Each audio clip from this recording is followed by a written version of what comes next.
अस्सलामुअलैकुम, मैं हूं समर अब्बास। वजारत दाखिला ने पंजाब हुकूमत की सिफारिश और वफाकी काबीना की मंजूरी के बाद तहरीक लब्बैक पाकिस्तान को कलअदम जमात करार दे दिया है और इस सिलसिले में बाज़ाब्ता नोटिफिकेशन भी जारी कर दिया गया है। वफाकी वजारत दाखिला ने TLP पर पाबंदी का एलामिया जारी करते हुए कहा है कि वफाकी हुकूमत समझती है कलअदम TLP दहशत गर्दी में मुलव्वस है, उसको फर्स्ट शेड्यूल के तहत दहशतगर्द जमातों की फहरिस्त में शामिल कर दिया गया है। नोटिफिकेशन के मुताबिक तहरीक लब्बैक पाकिस्तान को इंसदाद दहशतगर्दी कानून 1997 की शिक 11B1 के शेड्यूल 1 के तहत दहशतगर्द जमातों की फहरिस्त में शामिल किया गया है।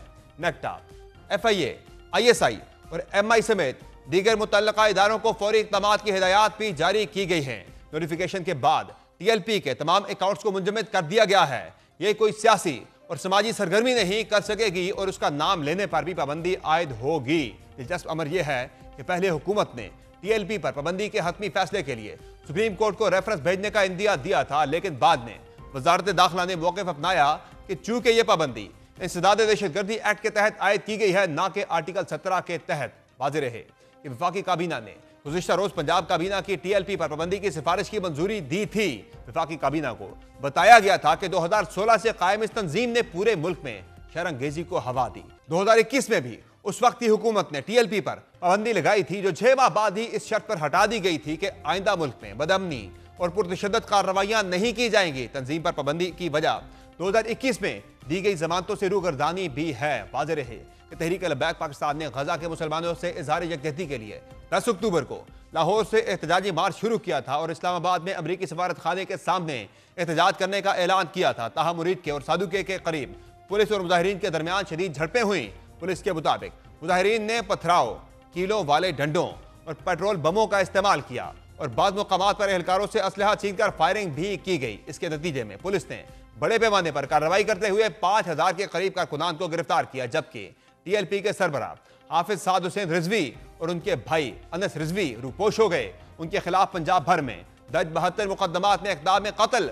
और दहशतगर्दी की दफात शामिल की गई हैं। ये सूरत हाल एक बार फिर इस बात की याद दहानी कराती है कि TLP ने माजी में भी रियासती इदारों को बारहा चैलेंज किया। कभी फराज के खिलाफ करारदाद मंजूर कराने पर मजबूर किया तो कभी वफाकी वज़रा से इस्तीफे दिलवाए, मगर इस बार हुकूमत ने किसी दबाव को खातिर में नहीं लाया। तारीखी तौर पर देखा जाए तो TLP की बुनियाद मुमताज़ कादरी की फांसी के बाद रखी गई थी, जिन्होंने 2011 में गवर्नर पंजाब सलमान तासीर को कत्ल किया था। बाद में खादिम हुसैन रिजवी की क़यादत में यह तहरीक मुनज़्ज़म हुई और फैज़ाबाद धरने जैसे वाक़यात के जरिए शोहरत हासिल की। 2018 के इंतख़ाबात में TLP ने मुल्क भर से लाखों वोट हासिल किए और 2024 के आम इंतख़ाबात में 22 लाख वोट लेकर 5वीं बड़ी जमात बनकर उभरी। तहम गजा मार्च के दौरान अवामी रद्द अमल सर्द रहा, जिससे यह वाज़ेह हुआ कि TLP की अवामी मकबूलियत कम हो रही है। तज्ज़ियाकारों का कहना है कि मजहबी जज्बात के जरिए अवामी तवज्जो हासिल करने के पुराने तर्ज की सियासत अब मौसर नहीं रही और यह पाबंदी दरअसल उसी हकीकत की अक्कास है। अगर जब पंजाब हुकूमत ने TLP के चैलेंज पर काबू पा लिया है, मगर तहरीक इंसाफ से जुड़ा सियासी बहरान अब भी हुकूमत के लिए एक बड़ा दर्द सर बना हुआ है। बिलखुसूस इमरान खान से मुलाकातों पर पाबंदी ने वफाक और सूबे के दरमियान कशीदगी बढ़ा दी है। वज़ीर आला खैबर पख्तूनख्वा सुहेल अफरीदी को इमरान खान से मुलाकात से रोकने पर न सिर्फ सियासी तनाज़ा शिद्दत इख्तियार कर गया है, बल्कि इत्तेहादी जमात पीपल्स पार्टी भी पंजाब हुकूमत की इस पॉलिसी पर तनकीद कर रही है। यहाँ तक कि गवर्नर पंजाब सरदार सलीम हैदर ने भी खुलकर कहा कि सूबाई हुकूमत को इस मामले में रोड़े नहीं अटकाने चाहिए। अदालत ने इजाज़त दे दी और अगर कोई कानूनी उसमें सुकम नहीं है तो मेरे ख्याल में मुलाकात में कोई हर्ज नहीं है। देखिए वहाँ पे ढेर सारे कैदी हैं, उनको रोज़ाना की बुनियाद पे ढेर सारे लोग मिलते हैं एक शेड्यूल के मुताबिक, और अगर सुहेल अफरीदी साहब जाके बानी PTI को मिल लेंगे तो कोई आसमान नहीं गिरेगा और क्या कोई क़यामत भी नहीं आएगी। इन तमाम हालात में यह वाज़ेह होता जा रहा है कि पंजाब हुकूमत ने अगरचे एक चैलेंज पर किसी हद तक काबू पा लिया है, मगर दूसरा महाज या दूसरा बड़ा चैलेंज यानी PTI और इमरान खान से जुड़ा सियासी बहरान अभी भी बाकी है और यही वो चैलेंज है जो आने वाले दिनों में हुकूमत के इस्तेहकाम का असल इम्तिहान साबित हो सकता है। पंजाब हुकूमत किस तरह से TLP के खिलाफ मजीद कार्रवाई करेगी और क्या 17(2) के तहत भी तहरीक लब्बैक को बतौर सियासी जमात बैन किया जा सकता है, इसी पर बात करेंगे। मैं ज्वाइन किया है वज़ीर इत्तलात पंजाब अज़मा बुखारी ने। बहुत शुक्रिया अज़मा बुखारी साहब, आपने प्रोग्राम में ज्वाइन किया। ये बताइएगा कि तहरीक लब्बैक पर पाबंदी तो लग गई है, ये पाबंदी पहले भी लगी थी 2021 में भी, लेकिन फिर 6 महीने बाद ही उनके ऊपर से पाबंदी हटा ली गई थी। तो अब की बार हुकूमत की रिजॉल्व क्या है कि कुछ भी हो जाए कम वक्त में ये पाबंदी नहीं रहेगी, ये मुस्तकिल ही रहेगी, यानी खत्म नहीं होगी, किसी मसले का शिकार नहीं होगे? बिस्मिल्लाहिर्रहमानिर्रहीम। बहुत शुक्रिया समर। देखिए, गुज़ारिश ये है कि माज़ी में क्या हुआ मैं उसके ऊपर जाए बगैर सही। सिर्फ़ ये गुज़ारिश करना चाहती हूँ कि ये सबको वन्स फॉर ऑल ये फ़ैसला करना था कि क्या पाकिस्तान को ऐसे ही जत्थों के हाथों यरग़माल होके चलना है या पाकिस्तान के अंदर कोई कानून जो है जो उसको एग्ज़िस्ट करना है। क्या ये होगा कि जिसको कोई एक ग्रुप जो है वो वाजिबुल कत्ल डिक्लेयर करे तो फिर उसको कत्ल हो जाना चाहिए या अगर किसी ने कोई गलत किया है तो उसको जो है उसके ऊपर कानूनी कार्रवाई होनी चाहिए। तो ये लेट किया रियासत ने फैसला मैं समझती हूँ, लेकिन अब चूँकि कर लिया है, तो मैं नहीं समझती कि इसमें पीछे जाने की कोई गुंजाइश बाकी है या जाना चाहिए। ना ये किसी ग्रुप की बात है, ना ये किसी जमात की बात है, ना ये किसी फ़िरके की बात है। ये एक माइंडसेट की बात है और वो माइंडसेट व्हाटसोएवर जहाँ भी है एग्ज़िस्ट करता है जो अपनी मज़हब की डेफ़िनेशन को मज़हब बनाता है, जो अपनी पसंद-नापसंद जो है उसके ऊपर ज़िंदगियों के फ़ैसले करता है। ये कहीं पर भी हो ये नाक़ाबिले कबूल है और इसके ऊपर रियासत ने फ़ैसला किया है जिसके ऊपर इम्प्लीमेंट होगा। तो जब आप ये बात कर रही हैं कि ये जहाँ पर भी होगी ऐसे ही कोई शिदत पसंद सोच होगी, तो उसकी तरफ आप जाएँगे, ऐसी ही कार्रवाई होगी, तो क्या ये मामला सिर्फ़ अभी जो तहरीक अल-बैक वाला मामला है, क्या ये नुक्ता आगाज़ है बाकी कुछ दीगर जमातों के खिलाफ भी एक्शन के हवाले से, या फिर ये सिर्फ़ एक आइसोलेटेड कार्रवाई थी, या बाकी जमातों को भी आप इसमें लेके आएँगे इस एम्बिट के अंदर? नहीं देखो, मैं तो इनको जमात समझती नहीं हूँ। ये हुँ। जमात नहीं थे, ये एक प्रेशर ग्रुप कह लें या एक इंतहा पसंद ग्रुप थे जिनके ऊपर लामहला ये करना पड़ा। और उसके अलावा हमारे मुल्क में बहुत सारी मज़हबी जमातें भी हैं, मज़हबी सियासी जमातें भी हैं। और वो सब जो है वो अपने डोमेन में रहकर जलसे-जुलूस भी करती हैं, वो पॉलिटिकल एक्टिविटी भी करती हैं, इलेक्शंस में पार्टिसिपेट भी करती हैं। उसपे किसी को कोई इतराज़ नहीं। तो ये एक माइंडसेट की बात है। बाय द वे ये माइंडसेट जो है ना ये मुख्तलिफ पॉलिटिकल पार्टीज़ में भी हो सकता है बाय द वे। हुँ। तो ये इंडिविजुअल भी किसी का फेल हो सकता है, ये कुछ इकट्ठे भी चंद लोग हो सकते हैं। तो एक्चुअली हमें इस माइंडसेट के खिलाफ लड़ना है और ये एक जो एक जमात पे पाबंदी लगने की बात है, जिसको जमात कहना मैं समझती हूँ जमात की तौहीन है। इनके ऊपर पाबंदी लगाना ये मैं नहीं समझती कि हमने अपना सब कुछ टारगेट अचीव कर लिया। अभी आपको, मुझे एज़ अ सोसाइटी हम सबको मिलके इस माइंडसेट के खिलाफ अभी लड़ना होगा। ये माइंडसेट हर जगह पर है, ये मीडिया के अंदर भी है, देखिए ना, ये इंतहा पसंद माइंडसेट। आप और मैं या कोई और माने या ना माने, हकीकत तो यह है कि तहरीक अल-बैक जो है वो इलेक्शन कमीशन ऑफ पाकिस्तान में एक रजिस्टर्ड सियासी जमात है। उसके कैंडिडेट हाँ। इलेक्शन में खड़े होते हैं, उनका एक इंतखाबी निशान भी है। तो ये जो आपने उनके खिलाफ पाबंदी लगाई है, ये तो तंजीम पर पाबंदी लगी है एंटी टेररिज्म एक्ट के तहत। जो सियासी जमात के तौर पर पाबंदी लगती है वो तो 17(2) के तहत लगती है। क्या उस तरफ भी जाएंगे या ये काफ़ी है फिलहाल उनके लिए, चूंकि आगे ज़मीनी इंतखाबात आ रहे हैं, वो फिर ज़मीनी इंतखाबात के अंदर इलेक्शन कॉन्टेस्ट करके आ जाएंगे? देखिए, मैं नहीं समझती कि सिर्फ़ दहशतगर्दी एक्ट के तहत जो उनकी तंज़ीम है, उसके ऊपर सिर्फ़ पाबंदी लगाना काफ़ी होगा। इनको एज़ अ जमात भी जो है उसके ऊपर बिकॉज़ ये वही माइंडसेट है। अगर देखिए ना इंतहा पसंद ग्रुप या ये जो है ये किसी सियासी जमात के लबादे में ये जो अपनी पॉलिसीज़ को इम्प्लीमेंट करने की कोशिश करे तो क्या इसलिए काबिल कबूल है? पहला सवाल। दूसरा सवाल ये है कि अगर ये किसी मज़हबी तंज़ीम के लिबादे में जो है वो मज़हब की गलत डेफ़िनेशन और तशरीह करके मुल्क के अंदर एनार्की पैदा करने की कोशिश करे तो क्या ये काबिल कबूल है? मेरी मेरी राय में ये दोनों चीज़ें काबिल कबूल नहीं हैं और इसके ऊपर जो है वो साइमल्टेनियसली चलना है या एक-एक करके चलना है। इसके ऊपर जो है वो पंजाब गवर्नमेंट की तरफ से तो क्लैरिटी मौजूद है।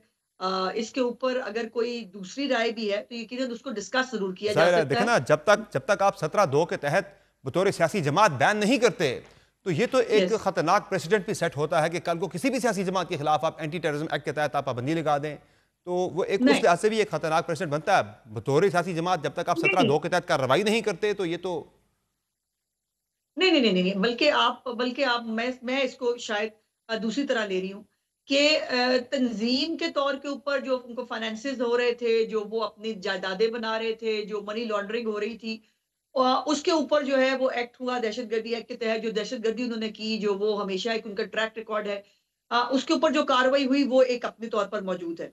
लेकिन कोई भी जमात जो अपने आप को सियासी जमात कहती हो, वो ये सब नहीं करती, जो जो ये कर रहे थे और जो ये करते हैं। और अगर कोई ऐसी सियासी जमात के लिबादे में अगर कोई ये करने की कोशिश करे, तो वो एबीसीडी कोई भी हो, उसको ऊपर हम सबको ये मिलके फैसला करना होगा कि सियासी जमात का काम सियासत करना है। सियासी जमात का काम पब्लिक की जो है वो वेलफेयर के लिए काम करना है। सियासी जमात का काम law and order situation create करना नहीं है। सियासी जमात का काम तो जो है वो तो किलों वाले तो डंडे क्या और ये तो क्या ये खुद अगले अगले ज़िमनी इंतखाबात जो आगे आ रहे हैं उनसे पहले पहले बतौर सियासी जमात भी पाबंदी लग जाएगी, क्योंकि उसका एक प्रोसीजर है कि आपने जो वफाकी काबीना है वो पाबंदी लगाकर एक डिक्लेरेशन जो है वो भेजती है, उसके बाद वो जाता है सुप्रीम कोर्ट ऑफ पाकिस्तान में 15 डेज़ के अंदर, फिर सुप्रीम कोर्ट ऑफ पाकिस्तान फैसला करती है उसके ऊपर, तो हतमी फैसला वहाँ से आता है। तो वो फिर कार्रवाई आप शुरू आज करेंगे तो शायद ज़िमनी इंतखाबात से पहले पहले आपकी वो कार्रवाई मुकम्मल हो जाए। जी, बिल्कुल हो जानी चाहिए। मैं समझती हूँ कि इसमें कोई दूसरी राय होनी तो नहीं चाहिए। लेकिन अभी मैं मीडिया रिपोर्ट्स ही देख रही हूँ आपकी कि जो है वो सुप्रीम कोर्ट में जाने का फैसला नहीं हुआ, ये वो मेरी मेरी नॉलेज में तो ऐसी कोई बात नहीं है। और अगर कोई ऐसी बात कहीं अंडर डिस्कशन है, तो उसको चेक कर लेंगे कि जी। ये दूसरी राय जो है ये क्या है। और लेकिन मेरा सवाल ये है कि अगर ये कोर्ट के अंदर भी जाता है, जैसे मैंने गुज़ारिश की थी कि ये माइंडसेट हर जगह पे हो सकता है।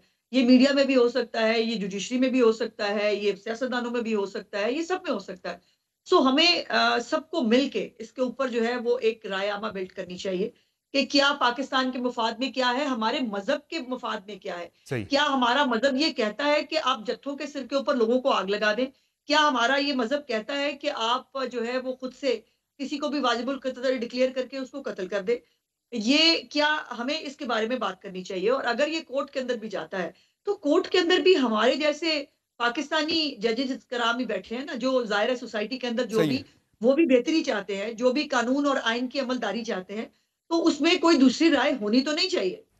तो ये बताएं कि मैं ज़रा खुल के सवाल आपसे पूछ लेता हूं, जब आप एक तंजीम पे पाबंदी लगी या ज़रा वो सियासी जमात भी है एंटी टेररिज्म एक्ट के तहत, तो कल को तहरीक इंसाफ के ऊपर भी आप इस तरह की पाबंदी लगा सकते हैं, किसी और के ऊपर भी आप लगा सकते हैं। वो जो मैं बात करता फ्लड गेट खुल जाएगा उससे, जब तक आप 17(2) के तहत कार्रवाई नहीं करते। क्योंकि जब आप बयानात की बात करते हैं तो बयानात में जिस तरह से आप जो शिद्दत हमें तहरीक बैक के लिए नजर आती है, वही शिद्दत हमें तहरीक इंसाफ के खिलाफ भी बयानात के अंदर दिखाई दी है माजी के अंदर। तो क्या उनके खिलाफ भी इस तरह की कार्रवाई हो सकती है कोई? मेरा नहीं ख्याल कि आप उसको कंपैरिज़न जो दे रहे हैं, ठीक है, उनका एक ट्रैक रिकॉर्ड ज़रूर मौजूद है। उन्होंने भी 9 मई को जो किया वो मावराए जो है वो कानून और आइन था। उन्होंने 26 नवंबर को जो किया वो भी किसी सियासी जमात को कभी कतन ज़ेब नहीं देता। वो भी जब निकलते हैं जो है वो गन फायर आर्म्स लेकर या कीलों वाले डंडे लेकर और पुलिस को मारना वो करना। लेकिन किसी और जमात के ऊपर ऐसी पाबंदी लगाना अभी तक कहीं पर भी अंडर डिस्कशन नहीं है। और ये बताएं अज़मा बहारी साहबा कि ये साद रिजवी और अनस रिजवी कहाँ गायब हो गए हैं? पंजाब के अंदर आपकी तो बड़ी ज़बरदस्त वहाँ पे पुलिस है, सिक्योरिटी है, ये कहाँ गायब हो गए ये लोग? पंजाब में नहीं है अच्छा, पंजाब और में नहीं है। इसीलिए अभी तक शायद पकड़े नहीं गए। वो उनको काफ़ी ट्रेनिंग है भाई, मतलब अगर उनको ये पता था कि जो असलहा उन्होंने 2021 में छीना था पुलिस से, अगर उसको जो है वो साथ लेके आए थे 25 में जब वो गज़ा को आज़ाद कराने के लिए आए, जिसके जो है वो जब मुज़ाकरात हो रहे थे तो उसमें सिर्फ़ अपने जो उन्होंने सोना उनके घर से मिला है, जो जायदादें मिली हैं, उसकी वापसी की बात कर रहे थे, गज़ा और फ़लस्तीन की वो बात नहीं कर रहे थे। और उनको ये पता था कि जो फायर आर्म्स उन्होंने इस्तेमाल किए हैं, जो इंजरीज़ पुलिस वालों को हुई हैं, ये जो हमारे इंस्पेक्टर की शहादत हुई थी, उससे पहले भी बहुत सारे पुलिस सही। वाले जो हैं वो इनके हाथों मारे गए हैं। तो हमें सेफ सिटी के कैमरों को तोड़ना चाहिए। उनको ये पता था कि ये एक एविडेंस हो सकता है। तो वो उनको काफ़ी सयाने हैं, उनको नहीं, तो इंसानी ढाल अ, जब मैं आपको ये बात पता पूरी है, करूँ जब तो आप ये बड़े वसूख से करी कि वो पंजाब के अंदर नहीं, फिर आपको ये भी पता होगा कि वो कहाँ पर है, किस सूबे में है, जी, कहाँ है? बिल्कुल। बिल्कुल, हमें हमें बिल्कुल पता है, हमें आइडिया है और उनको बिल्कुल ट्रैक किया जा रहा है। जो मैं अगर बात पूरी कर लेती तो वो यही थी कि हमें इंसानी जानों का जो है वो ज़िया नहीं करना है। और अगर कोई इंसानी जानों को ढाल बनाकर बचने की कोशिश कर रहा है या कानून जो है उससे राह फ़रार इख्तियार कर रहा है, तो कोई कितना भी सयाना हो, आखिर ज़ाहिर है कानून से बड़ा तो नहीं हो ये सकता। किस सूबे में, तो अगर हम बहुत पंजाब में नहीं करीब है? हैं इंशाल्लाह। पंजाब में नहीं है तो किस सूबे में फिर? नहीं, नहीं, पंजाब में नहीं। नहीं तो फिर किस सूबे में? आपको ये तो पता होगा, फिर पंजाब में नहीं अगर तो किस अभी सूबे में? वो जगह चेंज होती रहती है, अभी इसके बारे में मेरे ख्याल है बात करना मुनासिब नहीं है। तो जिस तरह से आप बता रही हैं उनके बारे में, ये बताएं कि उनकी तलाश की जिम्मेदारी कहीं सीसीडी को तो नहीं सौंपी हुई? नहीं, इसमें तमाम कानून नाफिज करने वाले इदारे जो हैं वो अपना अपना काम कर रहे हैं। इसमें तो कोई दूसरी राय नहीं है। लेकिन जो मैं समझती हूँ कि अगर वो समझते हैं कि वो बेगुनाह है, अगर वो समझते हैं कि वो मासूम है और उन्होंने कुछ गलत नहीं किया, तो उनको खुद ब खुद सरेंडर कर देना चाहिए, ताकि कानून अपना रास्ता ले और वो अपनी बेगुनाही को साबित कर सकें। और दूसरा ये बताएं असमा भारी साहबा कि ये ज़ाहिर है अडियाला जेल पंजाब के अंदर है, जो उसके इंचार्ज हैं वो भी पंजाब के ही हुकूमत के ज़ेरे उनके मातहत हैं। तो ये बताएं कि ये मुलाकात क्यों नहीं होने दे रहे वज़ीर आला KP की खान साहब के साथ? अदालतें भी कह चुकी है मुलाकात होने दें। देखिए, पहले तो रिकॉर्ड निकलवा के देख लो समर कि इन मौसूफ को कितनी मुलाकातें जो हैं वो मिलती हैं, इनको कितनी दफ़ा अपनी बच्चों से भी बात करने की इजाज़त मिली है। आज तक शायद पाकिस्तान की पूरी तारीख़ में किसी जो है वो मुल्ज़िम को ये सहूलतें फ़राहम नहीं की गई हैं। खाने-पीने से लेकर उनकी लग्ज़री, उनके जिम तक जो है वो कोई चीज़ किसी और को प्रोवाइड नहीं की गई है। उनके वुकला हों, उनकी बेगम साहिबा की फैमिली हो, उनकी अपनी फैमिली हो, ऑन एंड ऑफ वो मिलते रहते हैं। अब ये मौसूफ जो नए-नए आए हैं, उनको ज़ाहिर है थोड़ा-सा उनके अंदर एक पब्लिसिटी का भी एक इम्पैक्ट है, दूसरा उनके ऊपर सोशल मीडिया का एक प्रेशर है नहीं कि तो आप उनको हीरो मुलाकात बनना कर है। दें तो वो पब्लिसिटी उनको स्टंट उन्हें दिखाने का मौका ही नहीं मिलेगा। उनको उनको डिफाइंस दिखानी है, तो वो दिखाने के लिए आए हैं।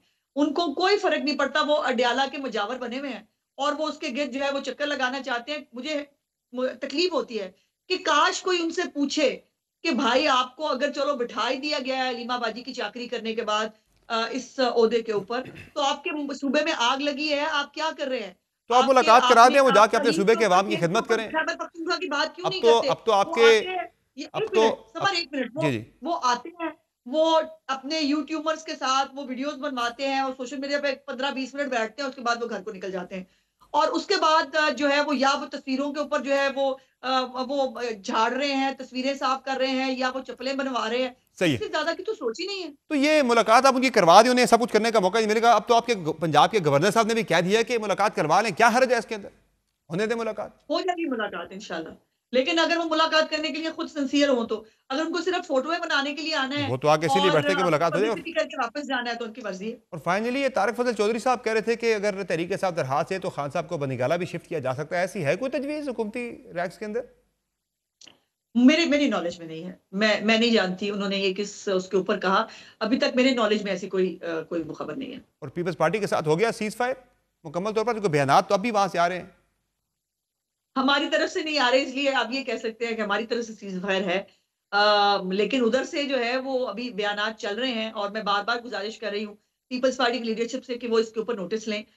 लेकिन अगर वो नोटिस नहीं लेते तो लामहला फिर मुझे जवाब देना पड़ेगा। सही है, बहुत शुक्रिया आज़मा बुखारी साहब, आपने प्रोग्राम में ज्वाइन किया। नाज़रीन, आपने गुफ्तगू सुनी वज़ीर इत्तलात पंजाब आज़मा बुखारी साहब की, जिनका कहना है कि कोशिश की जा रही है, तलाश किया जा रहा है जो कलअदम TLP के जो सरबराह हैं साद रिजवी साहब और अनस रिजवी साहब, उन्हें भी। और ये तय है कि वो पंजाब के अंदर नहीं है, किस सूबे में है इस हवाले से उन्होंने मालूमात नहीं दी, लेकिन उनका ये कहना है कि तलाश उनकी जारी है। प्रोग्राम में एक मुख्तसर ब्रेक लेंगे, ब्रेक से वापस आएंगे, बात करेंगे फ़लस्तीन के हवाले से, गज़ा की सूरत हाल के हवाले से, और जो वादा तोड़ा है इजराइल ने वेस्ट बैंक को अनेक्स करने के हवाले से कानून पास करके। क्या अमेरिकी सदर डोनाल्ड ट्रंप ने जो कमिटमेंट ली थी इजराइल के वज़ीर-ए-आज़म से, वो कमिटमेंट पूरी क्यों नहीं कर सके? बात करेंगे ब्रेक के बाद, हमारे साथ रहिएगा।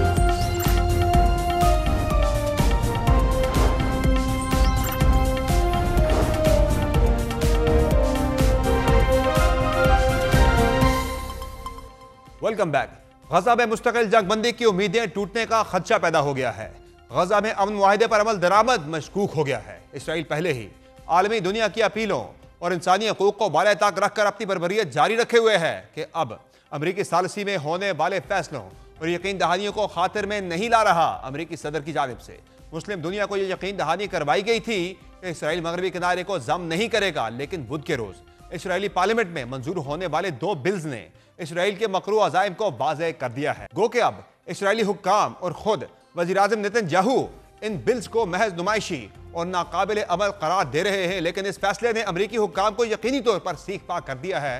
अहम बात यह है कि इन बिल्स की टाइमिंग और भी ज्यादा मानी खेज है क्योंकि ये बिल्स ऐन उस वक्त मंजूर किए गए जब अमेरिकी नायब सदर JD वैंस इसराइल का दौरा मुकम्मल करके वापस जाने लगे थे, जबकि अमेरिकी वजीर खारजा मार्को रूबियो इसराइल आने के लिए वाशिंगटन से रवाना ही हुए थे। शायद इसी टाइमिंग और हिकमत अमली ने अमेरिकी सदर को भी कटहरे में खड़ा कर दिया है और मुस्लिम दुनिया ने एक बार फिर अमेरिकी फैसलों और इसराइल के सामने उनकी वक़्त पर सवाल उठा दिया है। वाज़ेह रहे कि गुज़िश्ता बुध को इसराइली पार्लियामेंट या कनेसेट में 2 बिल मंजूर हुए जिससे इस तनाज़े का आगाज हुआ। पहले बिल में मकबूजा मशरकी यरूशलेम के करीब वाक़ बड़े इसराइली आबादकार इलाके मुआलिया अदवमीम को इसराइल में शामिल करने की तजवीज़ दी गई, जिसे 9 के मुकाबले में 32 वोटों से मंजूर किया गया। दूसरी तजवीज़ में पूरे मगरबी किनारे के इंतजाम की बात की गई जिसकी हिमायत में 25 जबकि मुखालफत में 24 अरकान ने वोट डाले। इसराइली पार्लियामेंट की इस जारहियत पर मबनी हरकत पर अमेरिका सीख पा है क्योंकि अमेरिका को अरब और मुस्लिम इत्तेहादियों के सामने कमिटमेंट पूरी ना होने पर सख्त हजीमत का सामना करना पड़ सकता है। पाकिस्तान समेत 15 इस्लामी ममालिक और 2 तंजीमों ने मुश्तरका तौर पर इसराइली पार्लियामान में मंजूर होने वाले इन बिलों की सख्त मजम्मत की है और इस इक़दाम को सेहूनी रियासत की जानिब से मकबूजा मगरबी किनारे पर खुद मुख्तारी मुसल्लत करने की कोशिश करार दिया है। इस्लामी ममालिक ने इसराइल की जानिब से इसे आलमी कानून और अक़वाम मुत्तहिदा की सलामती कौंसिल की करारदादों खुसूसन करारदाद 2334 की खुली खिलाफ वर्जी करार दिया है। एलामिया पर दस्तखत करने वाले ममालिक में सऊदी अरब, उर्दन, इंडोनेशिया, पाकिस्तान, तुर्किया, जिबूती, ओमान, गैम्बिया, फलस्तीन, कतर, कुवैत, लीबिया, मलेशिया, मिस्र, नाइजीरिया, अरब लीग और तंजीम ताउन इस्लामी यानी OIC शामिल हैं। इस्लामी ममालिक के एलामिया के मुताबिक इन मुतनाज़ क़वानीन का मकसद मकबूजा मगरबी किनारे पर नाम नहाद इसराइली खुद मुख्तारी मुसल्लत करना और गैर कानूनी बस्तियां कायम करना है। मुश्तरका एलामिया में कहा गया है कि इसराइल के ये इक़दामात 1967 से मकबूजा फ़लस्तीनी इलाकों बशमूल मशरक़ी यरूशलेम की आबादियाती साख्त और कानूनी हैसियत को तब्दील करने की एक वाज़ेह कोशिश है जिन्हें आलमी बरादरी ने बारहा मुस्तरद किया है। एलामिया में मजीद कहा गया है कि बैनुल अक़वामी अदालत इंसाफ की मुशावरती राय में वाज़ेह तौर पर इसराइली कब्जे को गैर कानूनी करार दिया गया है, जबकि मगरबी किनारे में बस्तियों के क़याम और इल्हाक़ के तमाम इक़दामात को कलदम और बातल ठहराया गया है। इस्लामी ममालिक ने 22 अक्टूबर 2025 को आलमी अदालत इंसाफ की ताज़ा राय का खैर मकदम करते हुए कहा कि अदालत ने इसराइल को पाबंद किया है कि वह बैनुल अक़वामी इंसानी कानून के तहत मकबूजा फ़लस्तीनी इलाकों बशमूल गज़ा में अवाम की बुनियादी ज़रूरियात ज़िंदगी की फरहमी यकीनी बनाए और अक़वाम मुत्तहिदा खुसूसन UNRWA के इमदादी सरगर्मियों में रुकावट न डाले। अदालत ने यह भी वाज़ेह किया कि भूख को बतौर हथियार इस्तेमाल करना आलमी कानून के मनाफी है। एलामिया में खबरदार किया गया है कि अगर इसराइल ने अपनी यकतरफा और गैर कानूनी पॉलिसियों को जारी रखा तो यह इलाकाई और आलमी अमन के लिए एक संगीन खतरा बन जाएगा। इस्लामी ममालिक ने आलमी बरादरी से मुतालबा किया कि वो अपनी कानूनी और अखलाकी जिम्मेदारियां पूरी करे, इसराइल को फौरी तौर पर गैर कानूनी इक़दामात से बाज रखे और फ़लस्तीनी अवाम के हक़ खुद इरादियत और आज़ाद रियासत के क़याम की हिमायत करे जो 4 जून 1967 की सरहदों और मशरक़ी यरूशलेम को दारुल हुकूमत बनाने पर मबनी हो। एलामिया में कहा गया है कि यही रास्ता एक मुनसिफाना और पायदार अमन की ज़मानत फ्राहम कर सकता है। इस्लामी ममालिक के इस शदीद रद्द अमल के बाद बज़ाहिर अमरीका का सब्र भी जवाब देने लगा है और ये तलात आ रही है कि अमरीकी हुकाम की जानिब से इसराइली वज़ीर-ए-आज़म को सबक सिखाने की धमकी दे दी गई है। द टाइम्स ऑफ इसराइल की रिपोर्ट के मुताबिक ट्रंप इंतजामिया के एक आला एहलकार ने नाम जाहिर न करने की शर्त पर गुफ्तगू करते हुए कहा कि हमें इसराइली जो बाइडन की तरह नहीं समझ सकते। नेतन्याहू ने जो बाइडन के दौरे सदारत में बारहा इख्तलाफात पैदा किए और बाज़ औक़ात सियासी फ़ायदे के लिए वाशिंगटन से तनाव को हवा दी। इस तबसरे ने 2010 के एक वाक़े की याद भी ताज़ा कर दी जब ओबामा इंतजामिया के दौरान उस वक्त के नायब सदर जो बाइडन के इसराइल में क़याम के दौरान मशरक़ी बैतुल मक़दस में 1600 यहूदी रिहायशी यूनिट की तामीर का ऐलान किया गया था, जिससे अमरीका और इसराइल के दरमियान कशीदगी पैदा हुई थी। एक और अमरीकी एहलकार ने इसराइली चैनल 12 को बताया कि अगर नेतन्याहू ने गजा में जंग बंदी और यरगमालियों की रिहाई के माहिदे को खतरे में डाला तो ट्रंप उन्हें सख्त सबक सिखाएंगे। एहलकार ने कहा कि नेतन्याहू सदर ट्रंप के साथ नाजुक लकीर पर चल रहे हैं। अगर वो मगरबी किनारे को जम करते हैं तो गजा का माहिदा खराब कर देंगे और अगर ऐसा हुआ तो डोनाल्ड ट्रंप उन्हें खुद नुकसान पहुंचाएंगे। इसके अलावा अमरीकी सदर डोनाल्ड ट्रंप, नायब सदर JD वैंस और वजीर खारजा मार्को रूबियो के बयानात भी मामले की संगीनी और इसराइल के लिए खतरात की अक्कासी कर रहे हैं। अमरीकी सदर की जानिब से टाइम्स मैगजीन को 15 अक्टूबर को दिया गया टेलीफोनिक इंटरव्यू आज छाया हुआ है, जिसके मुताबिक डोनाल्ड ट्रंप ने कहा है कि अगर इसराइल मकबूजा मगरबी किनारे को जम करता है तो उसे अमरीका की हिमायत खोनी पड़ेगी। इंटरव्यू में अमरीकी सदर का कहना था कि ऐसा नहीं हो सकता क्योंकि मैंने अरब ममालिक से वादा किया है, अब हम ऐसा नहीं कर सकते। हमें अरब ममालिक की जबरदस्त हिमायत हासिल है। अगर ऐसा हुआ तो इसराइल अमेरिका की हिमायत खो देगा। ट्रंप ने यह भी कहा कि उन्हें यकीन है कि सऊदी अरब रवा साल के अख्ताम तक मुआहिदा इब्राहिमी में शामिल हो जाएगा, जो इसराइल और अरब ममालिक के दरमियान ताल्लुकात मामूल पर लाने का अमल है। उन्होंने मजीद कहा कि देखें, उनके पास दो मसाइल थे, गजा और ईरान का मसला, अब ये दोनों मसाइल नहीं रहे। ट्रंप ने यह भी कहा कि वो फलस्तीनी रहनुमा मरवान बरगोसी की रिहाई से मुतालिक फैसला करेंगे, जो मुमकिन अमन कोशिशों का हिस्सा हो सकता है। मिस्री सरकारी मीडिया ने रिपोर्ट किया कि फतह तहरीक से ताल्लुक रखने वाले मरवान बरगोसी उन फलस्तीनी कैदियों में शामिल हैं जिन्हें हमास गजा मुआहिदे के तहत रिहा कराना चाहती है। ट्रंप ने हालिया दिनों में अपने आला हुकाम को इसराइल भेजा है ताकि रवा माह के अवाइल में तय पाने वाली नाजुक गजा जंग बंदी को मुस्तहकम किया जा सके। ताहम जैसे ही नायब सदर जेडी वैंस ने 3 रोजा दौरा मुकम्मल किया और वजीर खारजा मार्को रूबियो इसराइल पहुंचे, इसराइली कानून साजों ने 2 बिल मंजूर किए जो मगरबी किनारे के इंजमाम की राह हमवार करते हैं। ट्रंप के इसी मौक़िफ़ की तायीद नायब सदर जेडी वैंस और वजीर खारजा मार्को रूबियो ने भी की, जिन्होंने इसराइली क़यादत को मुतनब्बे किया कि मगरबी किनारे के मामले पर कोई एक तरफा कदम गजा अमन मुआहिदे को खतरे में डाल सकता है। नेतन्याहू ने जेडी वैंस को कनेसेट के वोट से आगाह करते हुए यकीन दिलाया कि यह सिर्फ एक इब्तदाई वोट है और कहीं नहीं जाएगा। इसराइली सरकारी नशरियाती इदारे कान के मुताबिक जेडी वैंस ने जवाब दिया कि यह उस वक्त नहीं हो सकता जब मैं यहां मौजूद हूं। इसके बाद इसराइल का दौरा मुकम्मल करके वापस जाते हुए तेल अवीव एयरपोर्ट पर सहाफियों से गुफ्तगू में जेडी वैंस ने कहा कि यह एक बेमानी अलामती वोट था जिसका कोई अमली असर नहीं है। अगर यह सियासी हरबा था तो यह बहुत बेवकूफ़ाना अमल था और वो ज़ाती तौर पर इसे गजा अमन मुआहिदे की तौहीन समझते हैं। वाशिंगटन से रवानगी से कबल मार्को रूबियो ने भी इसराइल को खबरदार किया कि मगरबी किनारे के इंजमाम की कोशिशें और आबादकारों का तशद्दुद गजा में जंग बंदी को खतरे में डाल सकता है।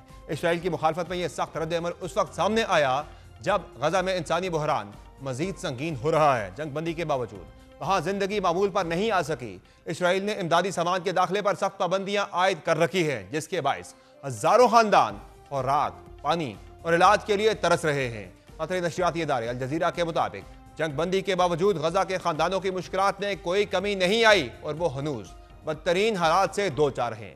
अल जजीरा की रिपोर्टर टीम के मुताबिक गजा की पट्टी में आप कहीं भी हों, जनूब में, दरमियान में या शुमाल में, तमाम फलस्तीनी एक ही तरह की मुश्किलात से दो चार हैं। महफूज पनागाहों की अदम दस्तियाबी और वापसी के लिए जमीन ना होने के बायस बेघर होने वाले कई खानदान कब्रिस्तानों के अंदर खैमे लगा रहे हैं, क्योंकि यही वाहिद जगह है जो अब भी खाली और दस्तियाब है। दूसरी जानिब आलमी इदारा सेहत WHO के मुताबिक 15,000 फलस्तीनी जिन्हें फौरी तिब्बी इमदाद की अशद जरूरत है गजा से तिब्बी बुनियादों पर इनखला के मुंतजिर हैं। WHO के मुताबिक गुज़िश्ता रोज 41 मरीजों को निकाला गया था जिनकी हालत नाजुक थी। ताहम जंग बंदी के मुआहिदे के बावजूद रफा सरहदी गुजरगाह ताहाल बंद है और इसराइल की जानिब से इमदादी सामान की तरसील में रुकावटें पैदा की जा रही हैं। अरब मीडिया के मुताबिक गजा के लिए इमदाद में इसराइली रुकावटों के बायस सीज फायर के 2 हफ्ते बाद भी भूख और प्यास बरकरार है। आलमी इदारा सेहत समेत 41 तंजीमों का कहना है कि इसराइल कहतज़दा गजा में इमदादी सामान की तरसील को दानिस्ता तौर पर रोक रहा है। अक़वाम मुत्तहिदा ने खबरदार किया है कि 11,000 हामला खवातीन समेत गजा की 1/4 आबादी भूख से मुतासर हैं और गजा किल्लत के असरात गजा में अगली नस्लों तक महसूस किए जाएंगे। दूसरी जानिब गजा में जंग बंदी के बावजूद इसराइली हमले भी जारी हैं। गजा की वजारत सेहत के मुताबिक गुज़िश्ता 24 घंटों के दौरान इसराइली हमलों में 1 फलस्तीनी शहीद और 2 जख्मी हुए हैं, जबकि इसी अरसे में 13 लाशें भी बरामद हो गई हैं।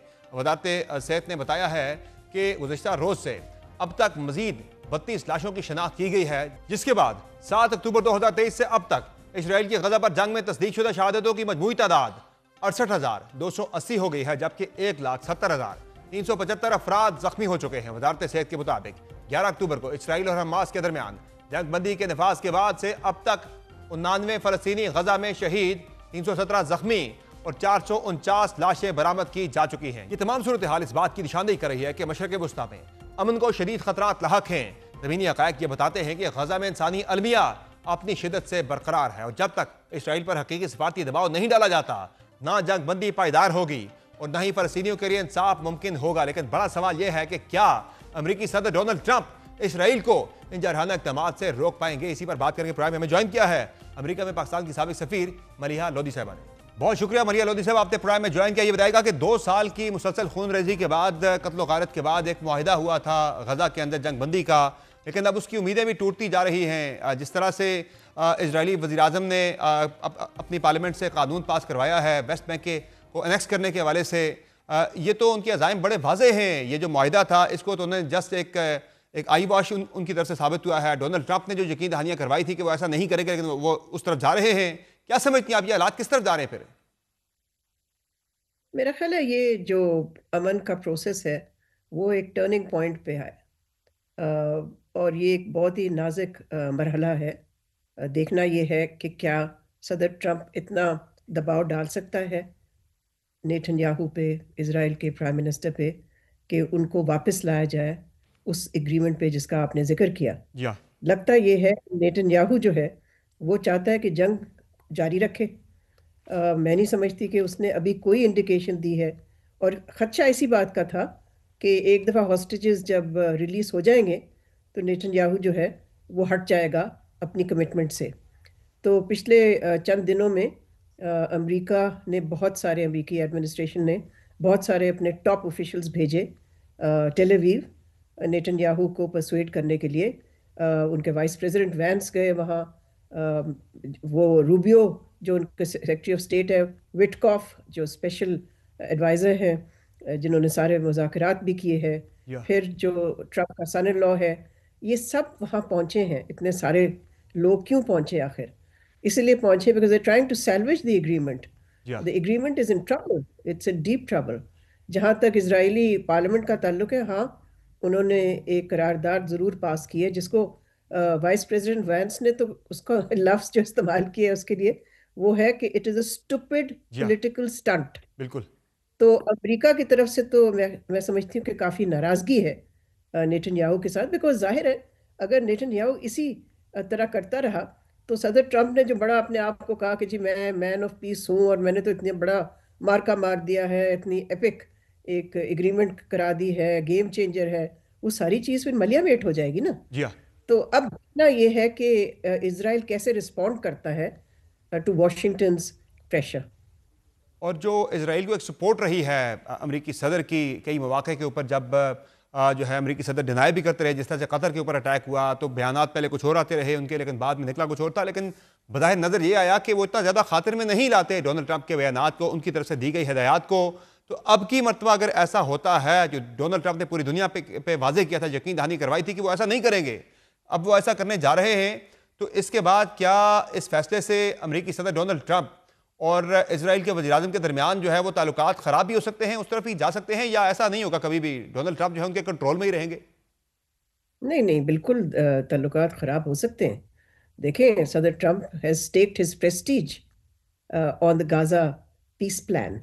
अगर ये पीस प्लान अनरेवल कर जाता है और बिल्कुल ख़त्म होना शुरू हो जाता है तो फिर where will that leave President Trump? फिर तो लगेगा ये दुनिया को क्या सिग्नल जाएगा कि सदर ट्रंप के जो उनके अल्फाज हैं उस पर तो कोई एतबार ही नहीं किया जा सकता, बिकॉज वो कुछ करवा ही नहीं सकते हैं। तो मैं समझती हूँ अगले चंद दिनों में ये चीज़ वाज़ेह हो जानी चाहिए कि वॉशिंगटन की तरफ से जो दबाव है, जो प्रेशर है, जो कि अब नज़र आ रहा है, वो किस हद तक नेतन्याहू पे असरअंदाज होगा। लेकिन देखें, ये नाराज़गियाँ इनकी होती हैं आपस में, मगर अमेरिका की जो सपोर्ट है इजराइल के लिए वो कभी ख़त्म नहीं होगी। ऐसा यही नहीं कि वो जो मैंने बात की थी, अगर ऐसा कर भी जाते हैं, वो जो सपोर्ट है वो रहेगी, फिर वक्ती नाराज़गी शायद हो जाए, और उससे तो फिर ज़ाहिर है लॉन्ग टर्म में फिर गज़ा के अवाम के लिए तो कोई अच्छी खबर नहीं है कि वहाँ खून रेजी दोबारा से शुरू हो सकती है। जो अज़ाइम थे इजराइल के वहाँ पर, वो फिर से अगर उन पर अमल पैरा होते हैं तो वो जो गज़ा में एक अमन की उम्मीद जागी थी, वहाँ पे एक जो दोबारा बहाली की उम्मीद जागी थी, वो फिर लगता है आर्जी साबित होगी। मेरा ख्याल है कि सदर ट्रंप कोशिश तो यही करेगा कि ऐसा ना हो कि उन्हीं की अपनी जो एग्रीमेंट करवाई उन्होंने और जो पीस प्लान उन्होंने पेश किया था और सारी दुनिया में ढंढूरा पीटा था, तो वो तो नहीं चाहते कि वो सारी चीज़ ही कोलैप्स कर जाए। लेकिन दिलचस्प चीज़ ये है कि इस वक्त इजराइल जो है वो अमेरिका के तनकीद का निशाना बना हुआ है, और हमास की तरफ से अमेरिका की तारीफ हो रही है कि अमेरिका ने जो बैंक पे मौक़िफ़ इख्तियार किया है, बिकॉज ज़ाहिर है उन्होंने अपोज किया है, अमेरिका ने अपोज किया है any effort by Israel to annex the West Bank, तो उसकी तारीफ की है, वेलकम किया है हमास ने। और हमास ने इसको भी वेलकम किया कि जो अमेरिका ने इजराइल को कहा है कि जो इजराइल ने इमदाद फिर से बंद कर दी है, या उस पे भी वो चाहते हैं, जाहिर है अमेरिका चाहता है कि वो इमदाद खोलें, और मुख्तलिफ क्रॉसिंग्स हैं जहाँ से इमदाद जाती है वो सब बंद है इस वक्त। सूरत हाल मेरा ख्याल है बहुत ही संगीन है, लेकिन जैसे मैंने पहले कहा कि ये डिसाइसिव मोड पे पहुंच गई है अब। जी हाँ। और मुस्लिम कंट्रीज़ का इसमें रोल फिर आगे आप क्या देखती हैं, जो पहले रहा है या अब आप ज़्यादा इफेक्टिव रोल देख रही हैं? जिस तरह से एक कल भी स्टेटमेंट आई है कलेक्टिव मुस्लिम कंट्रीज़ की जानिब से, कितना प्रेशर हम डाल सकते हैं, कितना हम परसुएड कर सकते हैं, कितना हम प्रेशर डाल सकते हैं डोनाल्ड ट्रंप के ऊपर कि वो हर सूरत में अपनी कही बात पर अमल दरामद हर सूरत में करवाएं? जाहिर है अगर आवाज़ें इस तरह की उठेंगी अरब दुनिया और मुसलमान दुनिया से तो उसका फ़र्क तो पड़ता है। लेकिन ट्रंप को तो खुद भी तो पता है ना हम्म। कि इतना कुछ कह के, इतना कुछ करवा के अगर वो चीज़ आगे नहीं ले जा सकेगा तो फिर तो उसकी अपनी नाकामी होगी ना दुनिया के सामने, हम्म। और उसकी क्रेडिबिलिटी जो है वो तो बिल्कुल ही मैं समझती हूँ कि अंडरमाइन होगी, डैमेज होगी। और जिस लेगेसी पे वो काम कर रहे हैं वो लेगेसी ज़ाहिर है सबसे ज़्यादा वो इफेक्ट होने का खदशा है कि एक तरफ वो यूक्रेन और रशिया की जंग भी जो रुकवाने की कोशिश थी, वहाँ भी उन्हें कोई खातिर कामयाबी हासिल नहीं हो सकी। हाल दो अब जो उन्होंने कार्ड खेला है ऑयल वाला कि जो रशियन तेल है उस पर पाबंदियाँ लगाई जाएँ, चाइना भी अपनी जो है वो खरीदारी कम कर रहा है। भारत के वाले से भी डोनाल्ड ट्रंप कह रहे हैं कि उसने यकीन दहानी करा दी है कि वो बिल्कुल उससे मिनिमम पे ले आएगा। तो वो प्रेशर आपको लग रहा है कि वहाँ काम कर पाएगा, वहाँ उन्हें कामयाबी मिल पाएगी? मेरा नहीं ख्याल वो रूस पे इस तरह से प्रेशर डाल सकते हैं कि एक ऐसी डील करवाएं जो कि रूस नहीं चाहता। हम्म। तो सैंक्शंस तो बहुत पुराना ही इनकी गेम है अमेरिका की। हर मुल्क पे जो जो मुल्क की पॉलिसीज इनको नहीं पसंद आती वो सैंक्शंस लगा देते हैं। लेकिन सैंक्शंस की वजह से मुल्क जो होते हैं वो अपनी पोजीशन नहीं चेंज करते, और जो या वो समझते हैं कि मुफाद में है वो किसी और के सैंक्शंस की वजह से दे डोंट चेंज। और ये छोटी मोटी कुछ बाकी जंगों के अलावा एक बड़ी जो डोनाल्ड ट्रंप साहब के क्रेडिट पे आती है वो पाकिस्तान और भारत के दरमियान जो है वो अमन कराना, जिसे भारत अभी तक ऑन नहीं करता, फिर तो लेगेसी उनकी बुरी तरह से इफेक्ट होगी, जिसकी वो चाह रहे थे कि एक सेकंड टेन ईयर में वो बहुत अच्छी लेगेसी छोड़ के जाएं कि वो एज ए पीस मेकर उन्हें जाना जाए दुनिया के अंदर। जी, इसका क्रेडिट वो बार बार लेते हैं, लेकिन मेरा अपना इस पे मौक़िफ़ ज़रा डिफरेंट है। हम्म। मैं समझती हूँ कि उन्होंने एक बहरान को ज़रूर ख़त्म किया, एक क्राइसिस को डिफ्यूज़ किया, लेकिन जो कहना है कि जी बड़ी जंग उन्होंने रुकवाई, जी हाँ। वो बड़ी जंग उन्होंने नहीं रुकवाई। वो बड़ी जंग रुकी इसलिए कि पाकिस्तान के पास न्यूक्लियर कैपेबिलिटी है। या वो बड़ी जंग नहीं हुई इस न्यूक्लियर डिटरेंस की वजह से। अगर हम ये मान लें कि सदर ट्रंप ने एक बड़ी जंग रुकवाई है तो फिर तो पाकिस्तान के न्यूक्लियर कैपेबिलिटी का कोई फिर हम्म। रेलेवेंस ही नहीं रहेगा, और हर दफ़ा फिर हम इंतज़ार करेंगे कि वहाँ से फ़ोन कॉल आएगी वॉशिंगटन से जंग रुकवाने के लिए। देखें, बड़ी ये अहम बात की पाकिस्तान आपने, लेकिन हमारी गवर्नमेंट जो है वो तो बढ़ चढ़ के क्रेडिट डोनाल्ड ट्रंप से ज्यादा क्रेडिट पहले अमेरिका से ज्यादा क्रेडिट हम उन्हें दे रहे हैं कि आपने ये बड़ा काम किया है। सही कह रहे हैं, इसलिए मैं समझती हूँ कि मुतात होना चाहिए। पाकिस्तान की न्यूक्लियर कैपेबिलिटी उसका सिक्योरिटी दुरुस्त बात। गारंटर है, ट्रू। सदर ट्रंप उसका सिक्योरिटी गारंटर नहीं है हमारे मुल्क का। ऐसा ही है। थैंक यू सो मच, बहुत शुक्रिया मरिया लोधी साहब, आपने प्रोग्राम में ज्वाइन किया, नाज़रीन आपने गुफ्तगू सुनी। मरिया लोधी साहब है कि जिनका कहना है कि पाकिस्तान और भारत के दरमियान जो जंग रुकी थी उसका बड़ा क्रेडिट तो पाकिस्तान का जो न्यूक्लियर डिटरेंट है उसको जाता है, ना कि डोनाल्ड ट्रंप को। दोनों ने एक रोल प्ले किया, लेकिन ज़्यादा जो मेजर रोल है वो पाकिस्तान के न्यूक्लियर डिटरेंट का था। प्रोग्राम में मुख्तसर ब्रेक लेंगे, ब्रेक से वापस आएंगे, एक और अहम इशू की बात करेंगे। पाकिस्तान क्रिकेट बोर्ड आजकल बड़े सख्त बहरान में है। PSL के हवाले से तनकीदी आवाज़ें उठ रही थी जो फ्रेंचाइज ऑनर से उनकी जानिब से, लेकिन अब मुल्तान सुल्तान और PCB के दरमियान एक सख्त लड़ाई शुरू हो चुकी है। इस लड़ाई का नतीजा क्या निकलेगा और इसकी असल वजह क्या है, बात करेंगे ब्रेक के बाद। हमारे साथ रहेगा।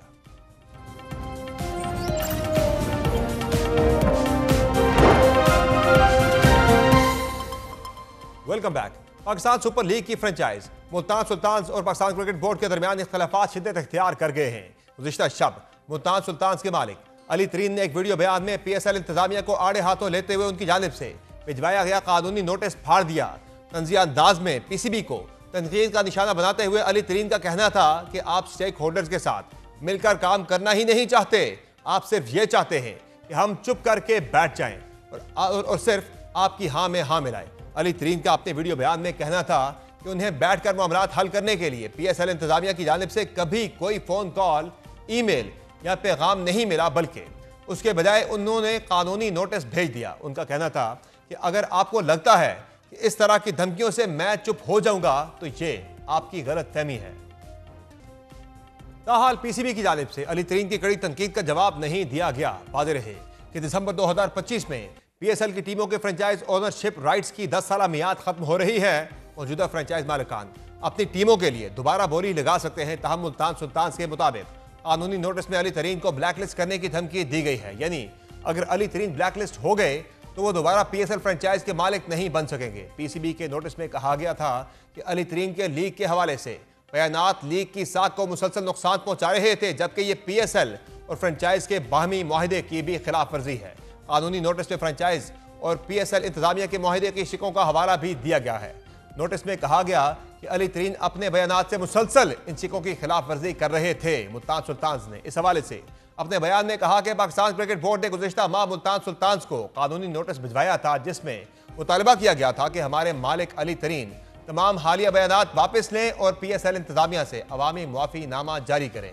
बयान के मुताबिक मुल्तान सुल्तान्स को संभालने के बाद से अली तरीन ने अरबों रुपए की सरमायाकारी की और ज़ाती तौर पर 7 अरब से ज़्यादा का नुकसान उठाया, जबकि अकेडमियाँ बनाकर और पाकिस्तान भर में नौजवान क्रिकेटर्स के लिए मौके पैदा किए हैं। मुल्तान सुल्तान्स के मुताबिक उन्होंने जो भी बयान दिया वो पीएसएल के बेहतरीन मुफाद में रहा, जो लीग पर जोर देता है कि वो आला और बेहतर कारकर्दगी का मुजाहरा करे। ये पहला मौका नहीं कि जब पाकिस्तान क्रिकेट बोर्ड और अली तरीन पीएसएल के मामले पर आमने सामने आए हैं। इससे कबल रवां बरस अप्रैल में भी पीएसएल के सीजन 10 से पहले अली तरीन ने पीएसएल इंतजामिया पर तनकीद की थी और रेवेन्यू शेयरिंग का मामला भी उठाया था। रवां बरस अप्रैल में अली तरीन ने एक्स पर एक पॉडकास्ट क्लिप शेयर किया, जिसमें पीसीबी के प्री सीजन की तैयारियों पर सवाल उठाया और लिखा कि पीएसएल 10 कैसे बेहतर और बड़ा है।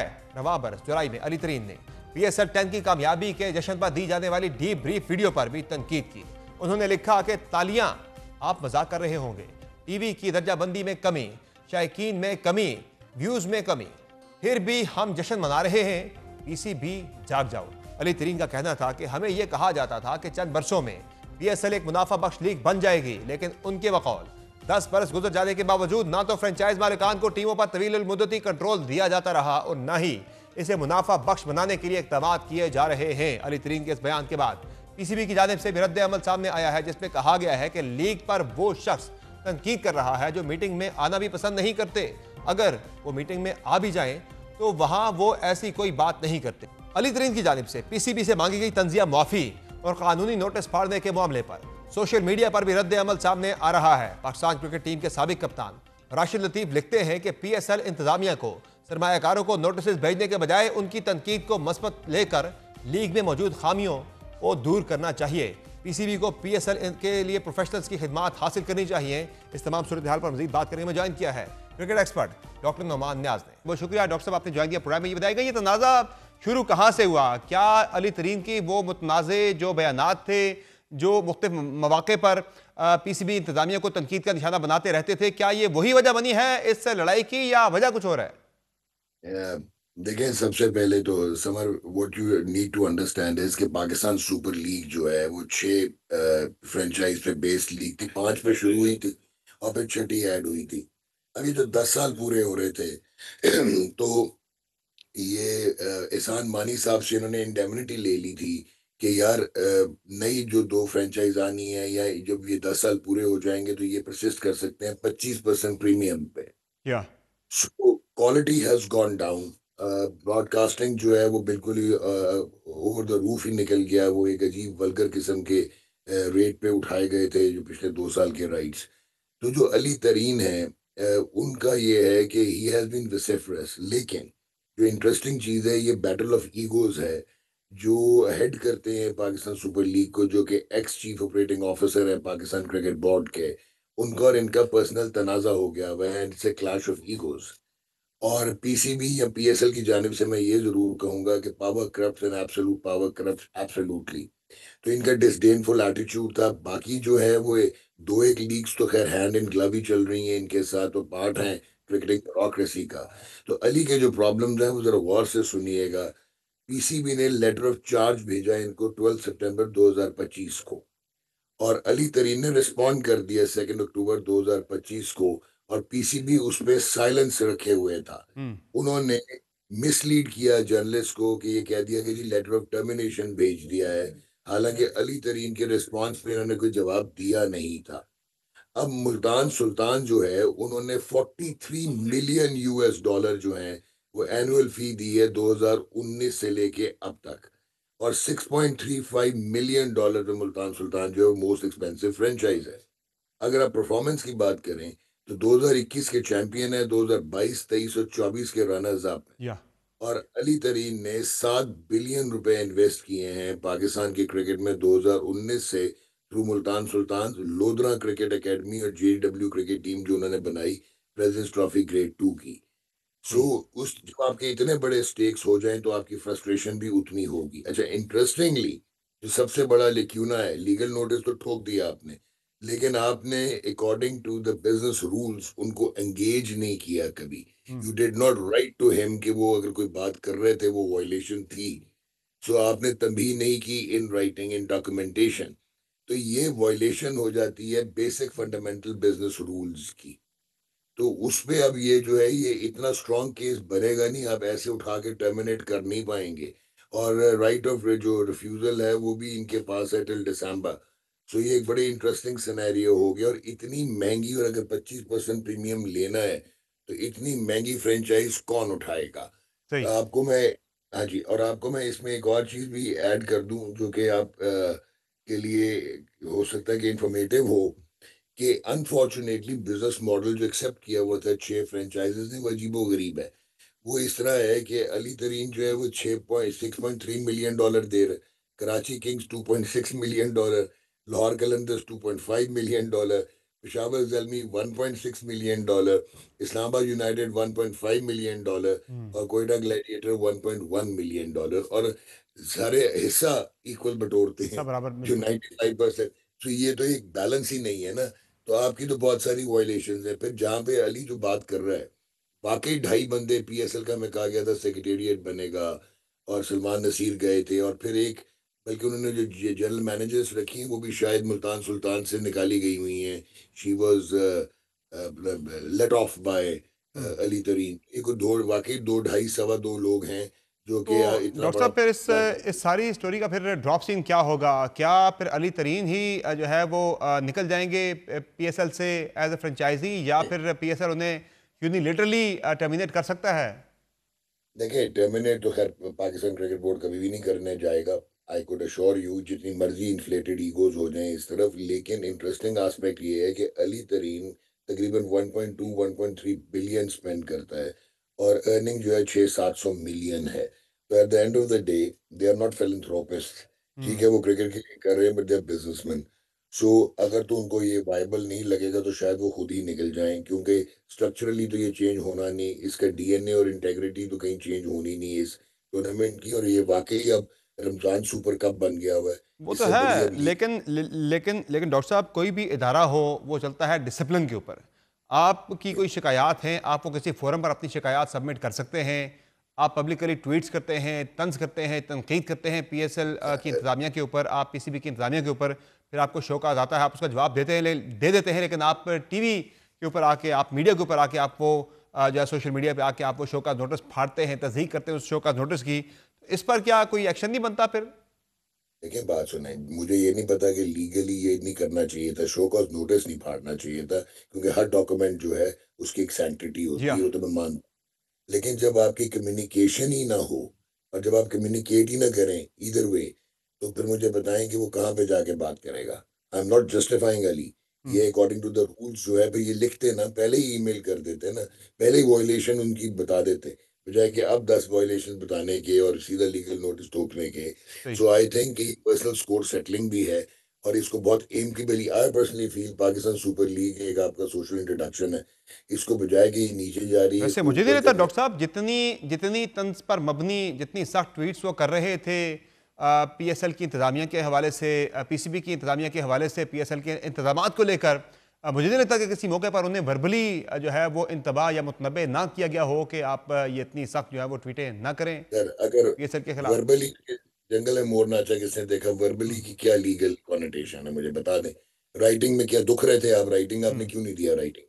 अगर सबर मैं कोई वायलेशन करता हूँ और आप एक इदारे के सरबराह हैं, तो आप मुझे रिटर्न वायलेशन एक भेजेंगे ना। यार ये 1 2 3 शो कॉज नोटिस भेजेंगे। तो मतलब आप 6 महीने चुप रहे, क्यों चुप साध के बैठे रहे? What were you waiting for? क्या आपको अब और कोई 2 3 फ्रेंचाइजेस और नजर आ गएंगे और एडिशनल आ रही हैं, या कोई आपको इन्वेस्टर मिल गया तो उसके बाद आपने फैसला किया कि let's now lock the horns? तो ये बहुत सारी लेकिन जाहिर है कंटेम्पलेशंस। एज अ ब्रांड पीएसएल के लिए ये एक बहुत बड़ा सेटबैक है इस तरह से पब्लिकली यस, एक लीग जो इसको है दुनिया की बड़ी लीग जो कि बनने जा रही थी उसने बनना भी है जाहिर ईगोस है। को तो ईगोस ब्रांड को को तो काफ़ी साइड बुरी पे जो है रख वो के हिट पड़ी है। ईगोस को साइड पे रख के इसको अभी भी प्रिजर्व करने की जरूरत है। और पाकिस्तान सुपर लीग हम सब का, आपका, मेरा ऐसा ही है, प्रोडक्ट है। इसको वी ओन बचाना इट, चाहिए, ऐसा ही है। इंटेग्रिटी को बचाना चाहिए। और पर्सनल ईगो साइड पे रखें, रिजॉल्व करें, और उसके आगे देखेंगे फाइनेंशियल मॉडल्स कौन से बेहतर होंगे और प्रोफेशनल्स कब हायर होंगे और वो कैसे इसको रन करेंगे। सही है, बहुत शुक्रिया डॉक्टर नुमान नियाज़ साहब, आपने प्रोग्राम में ज्वाइन किया। यकीनी तौर पर पीएसएल के लिए एज अ ब्रांड ये किसी सूरत भी फ़ायदेमंद नहीं है। जिस तरह से पब्लिकली एक लड़ाई पीएसएल की इंतज़ामिया और एक फ्रेंचाइजी के दरमियान देखने को मिल रही है, पीएसएल की साख जो है वो मुतासिर हो रही है, आने वाले दिनों में भी मज़ीद मुतासिर हो सकती है अगर इस मसले को एमिकबली एक तरीके के साथ बैठ के हल नहीं किया जाता। आज की शो में इतना ही, इजाज़त दीजिए, अल्लाह हाफ़िज़।